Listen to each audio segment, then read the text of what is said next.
Hello guys, कैसे हैं आप सब लोग। एंड ऑफ वर्ल्ड की एपिसोड 8 के साथ हाजिर हो। तो लास्ट एपिसोड के एंड पे हमने देखा था कि अपनी बहन जाओजू को ज़ॉम्बीज को मारने का तरीका सिखा रहा है। वो उसके हाथ में उसकी रोड पकड़ाता है और कहता है जाओ जाकर उस ज़ॉम्बी को मार डालो। और घबराना तो बिल्कुल भी नहीं है क्योंकि मैं यहीं पर तुम्हारे पीछे खड़ा हूँ। उसकी बहन उस रोड को हाथ में पकड़ती है और उस ज़ॉम्बी को मारने के लिए चली जाती है। तो यहाँ पर जाओजू अपने पहले शिकार को कर लेती है। तो पहले शिकार को मारने के बाद उसका भाई उसे कहता है तुमने तो बहुत ही अच्छा किया, तुम्हारा पहला शिकार बहुत ज्यादा अच्छा रहा। फिर वो आगे बढ़ता है और उस ज़ॉम्बी की बॉडी को देखकर कहता है अगर तुम इस बॉडी के ऊपर और ज्यादा जोर से वार करती तो मुझे लगता है कि इसके अंदर जो क्रिस्टल था उसने भी टूट जाना था और हमें वो क्रिस्टल नहीं मिलता। फिर वो उसकी बॉडी को फाड़ता है तो उसकी बॉडी के अंदर से उसे क्रिस्टल मिलता है। किन कहता है हमारी किस्मत तो काफी ज्यादा अच्छी है, हमें यहाँ पर एक और क्रिस्टल मिल गया है। किन अपनी बहन से कहता है अब जबकि तुम्हारे पास इन्फोर्समेंट की एबिलिटी है तो पहले इस क्रिस्टल को इन्फोर्समेंट एबिलिटी के साथ इसकी पावर को डबल करो और उसके बाद मैं अपनी डुप्लीकेट एबिलिटी के साथ इसको डुप्लीकेट बनाऊंगा और इसके बाद हमारे पास डबल पावर के 4 इस तरह के क्रिस्टल्स बन जाएंगे। जाओजू से कहती है चलो देखते हैं। वो अपनी पावर्स को उसके ऊपर यूज करती है। फिर किन उसको डुप्लीकेट बनाता है तो उसके डुप्लीकेट 3 बनते हैं, यानी कि वो टोटल 4 हो जाते हैं। जाओजू से कहती है ब्रदर तुम्हारी कैलकुलेशन तो वाकई में बहुत ज्यादा अच्छी है, हमारे पास तो 4 क्रिस्टल्स आ गए हैं, मतलब कि 2 क्रिस्टल्स के अंदर ही 4 क्रिस्टल्स की पावर है। तो उन दोनों क्रिस्टल्स को किन खुद ही खा जाता है। वो उन क्रिस्टल्स को खाता और कहता है ये तो वाकई में काम कर गया, तुम्हारी रीइंफोर्समेंट एबिलिटी के साथ हम क्रिस्टल की पावर को बढ़ा सकते हैं और फिर मेरी डुप्लीकेशन एबिलिटी के साथ हम उनके 2 बना सकते हैं। इस तरह हमारी स्ट्रेंथ बहुत ही तेजी से बढ़ेगी।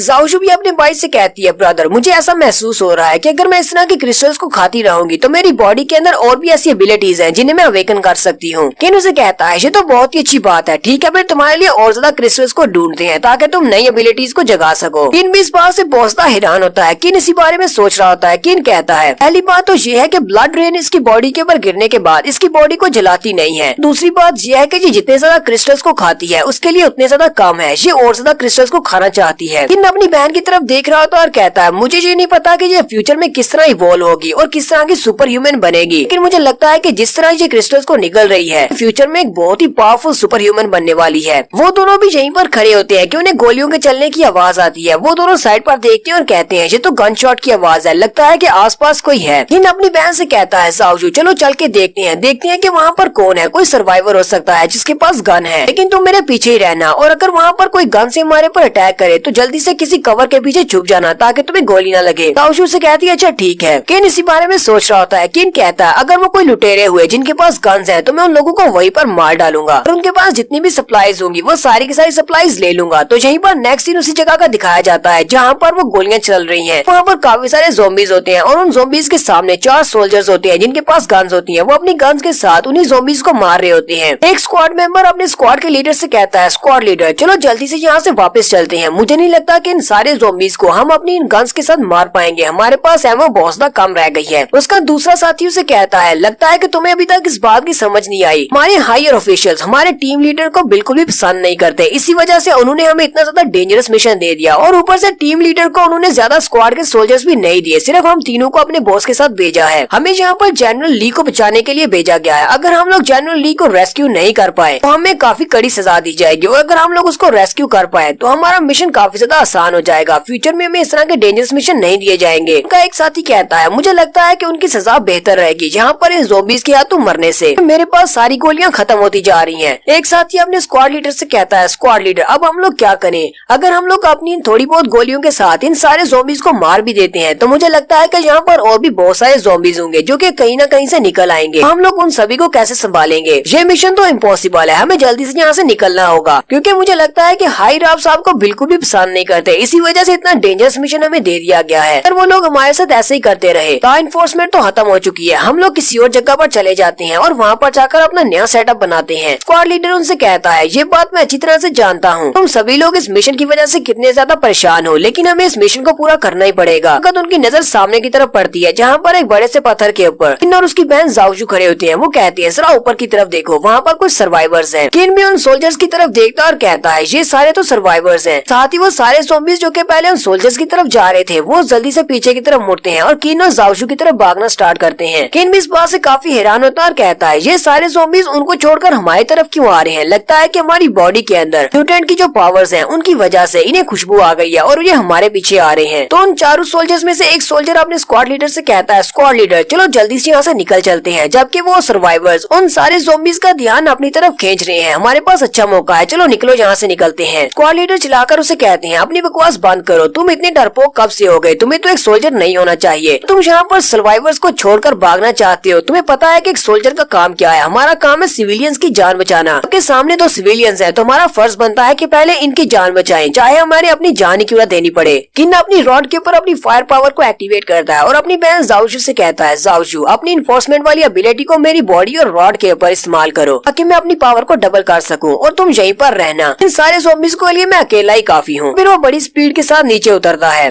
वो सारे सोल्जर भी ये देखकर काफी हैरान होते हैं और वो भी वहीं पर खड़े होकर देखना शुरू कर देते हैं कि आखिर ये करने क्या वाला है। लेकिन वहीं से इस पत्थरों के ऊपर से नीचे की तरफ जंप लगाता है और अपनी रॉड के साथ फायर पावर को एक्टिवेट करते हुए वहाँ पर एक जबरदस्त धमाका करता है और सारे के सारे ज़ॉम्बीज़ को जला देता है। स्क्वाड लीडर भी इस बात से काफी ज्यादा हैरान होता है और कहता है ये लड़का कौन है, इसके हाथ में एक रॉड है, ये एक लेजेंडरी म्यूरियम मास्टर तो नहीं है, लेकिन एक म्यूरियम मास्टर भी इतना ज्यादा स्ट्रॉन्ग नहीं हो सकता कि इसने सिर्फ एक ही अटैक के साथ यहाँ पर कितने सारे ज़ॉम्बीज़ थे सभी को एक ही अटैक से मार डाला। म्यूरियम फाइटर के लिए भी ऐसा करना आसान नहीं है। तो फिर किन और जाओजू दोनों ही नीचे उतर आते हैं उन सोल्जर्स के पास। वो सोल्जर्स भी उनके सामने आकर खड़े हो जाते हैं। तो स्क्वाड लीडर उसे कहता है हेलो, हम लोग यहाँ पर चाइना की आर्मी से रेस्क्यू और सर्च मिशन पर आए हैं ताकि सिविलियंस को बचा सके। मेरा नाम कैप्टन लिन फेंग है। किन उसका नाम सुनते ही हैरान हो जाता है क्योंकि उसने ये नाम पहले भी सुना हुआ है। कैप्टन लिन फेंग उससे पूछते हैं क्या तुम एक लेजेंडरी म्यूरियम मास्टर हो, और साथ ही वो उसे कहते हैं तुम्हारा बहुत बहुत शुक्रिया, हम लोग यहाँ पर इतने सारे ज़ॉम्बीज़ को नहीं संभाल पा रहे थे, तुमने तो सिर्फ एक ही अटैक के साथ उन सारे ज़ॉम्बीज़ को मार दिया। तो यहीं पर हमारा किन हमें म्यूरियम फाइटर के बारे में बताता है। वो कहता है एक म्यूरियम फाइटर एक नॉर्मल इंसान होता है, लेकिन उसकी स्ट्रेंथ एक नॉर्मल इंसान से बहुत ज्यादा अलग होती है क्योंकि उसकी स्ट्रेंथ नॉर्मल इंसान से ज्यादा होती है। एक म्यूरियम फाइटर किसी तरह के भी वेपन को यूज कर सकता है, या तो वो तलवारबाज हो सकता है या फिर और भी किसी तरह के वेपन को यूज कर सकता है। हालांकि वो लोग क्रिस्टल्स की पावर को एब्जॉर्ब करने के बाद इवोल्व पर्सन नहीं बनते, लेकिन उनके पास इतने ज्यादा स्किल्स होती हैं। सुपर पावर वाला इंसान भी उनसे फाइट करते वक्त काफी ज्यादा घबरा जाए। तो अगर यहाँ पर कोई म्यूरियम फाइटर होता तो वो भी इन ज़ॉम्बीज़ को इतनी आसानी से मार सकता था जितनी आसानी के साथ सुपर पावर वाला ह्यूमन यानी कि मैं इनको मार सकता हूँ। किन कैप्टन से कहता है नहीं, मैं एक म्यूरियम फाइटर नहीं हूँ, मैं तो बस एक नॉर्मल इंसान हूँ। कैप्टन लिन फेंग उसे कहते हैं लड़के तुम्हारे स्किल्स काफी ज्यादा अच्छी हैं, तो क्या तुम हमारी आर्मी को ज्वाइन करना चाहोगे? तुम हमारी आर्मी को ज्वाइन कर लो, फिर हम लोग बहुत सारे सिविलियंस की जान बचा सकते हैं और मुझे लगता है कि तुम फ्यूचर में बहुत ज्यादा फेमस हो जाओगे। किन उनसे कहता है सर मैं एक सोल्जर बनने के लिए नहीं बना और ना ही मैं डिसिप्लिन को मेंटेन कर सकता हूँ, मुझे ऑर्डर्स को फॉलो करने से एलर्जी है, इसलिए मैं आपकी आर्मी को ज्वाइन नहीं कर सकता। आपकी ऑफर के लिए बहुत बहुत शुक्रिया। कैप्टन लिन फेंग उसे कहते हैं ये तो बहुत ही अफसोस की बात है कि तुम्हारे जैसा टैलेंटेड लड़का हमारी आर्मी को ज्वाइन नहीं करना चाहता। चलो कोई बात नहीं, अगर तुम्हें आर्मी को ज्वाइन नहीं करना तो हमें यहाँ से अलग होना होगा, हमें दूसरी तरफ जाना है। वो अपने सोल्जर्स को अपने साथ लेते हैं और दूसरी तरफ निकल पड़ते हैं। उनके वहाँ से जाने के बाद जाओजू अपने भाई से पूछती है ब्रदर तुमने पहले जितने भी लोग मिले थे उन सभी को मार दिया था, लेकिन इन सर्वाइवर को तुमने छोड़ क्यों दिया, इनको क्यों नहीं मारा? क्या तुम्हें लगता है कि ये अच्छे लोग हैं? और ऊपर से तुम कैप्टन लिन फेंग के साथ बहुत ही इज्जत से पेश आ रहे थे, ऐसा क्यों? किन उसे कहता है कैप्टन लिन फेंग को मैं जानता हूँ। कई बार वो फ्यूचर का सीन दिखाता है 100 साल बाद का, जहाँ से वो पिछले वक्त में आया है। फ्यूचर के वक्त में वो अपने एक दोस्त के साथ एक मिशन पर होता है, वहीं पर उसे एक स्टैचू दिखाई देता है। किन अपने दोस्त से पूछता है क्या तुम्हें पता है कि स्टैचू की कहानी क्या है और ये किसका स्टैचू है? उसका दोस्त उसे कहता है ये स्टैचू एक नॉर्मल सोल्जर का है, कैप्टन जिसका नाम लिन फेंग हुआ करता था और बहुत सारे क्रिस्टल्स को ऑब्जर्व करने के बाद वो एक बहुत ही पावरफुल सुपर ह्यूमन बन गया। ये इतना ज्यादा पावरफुल था कि ये एक एस रैंक का सुपर ह्यूमन बन गया था और ऊपर से ये इतना ज्यादा स्ट्रॉन्ग होने के बाद भी कमजोर लोगों के लिए फाइट करता रहा। यहाँ पर इसने जितने ज्यादा हो सके उतने ज्यादा सिविलियंस की जान बचाई, लेकिन आखिरकार इसकी भी मौत हो गई। ये ब्लैक फॉरेस्ट की बैटल में मारा गया। तो ब्लैक फॉरेस्ट कंटेंशन में मरने के बाद इसको हीरो बना दिया गया और इसका स्टैचू इसी वजह से यहाँ पर लगा हुआ है। किन अपने दोस्त से कहता है कैप्टन लिन फेंग के बारे में तो मेरे मास्टर ने भी बताया था। मेरे मास्टर भी जब लिन फेंग का नाम लेते हैं तो वो भी इसके सामने काफी ज्यादा रिस्पेक्ट पेश करते हैं कि वो भी लिन फेंग की काफी इज्जत करते हैं। तो उसका दोस्त उसे कहता है मैं तुम्हारे इस कैप्टन लिन फेंग की इज्जत करने की बजाय उस ब्लैक फॉरेस्ट से डरना ज्यादा प्रेफर करूंगा। यहाँ पर इसकी मौत हुई।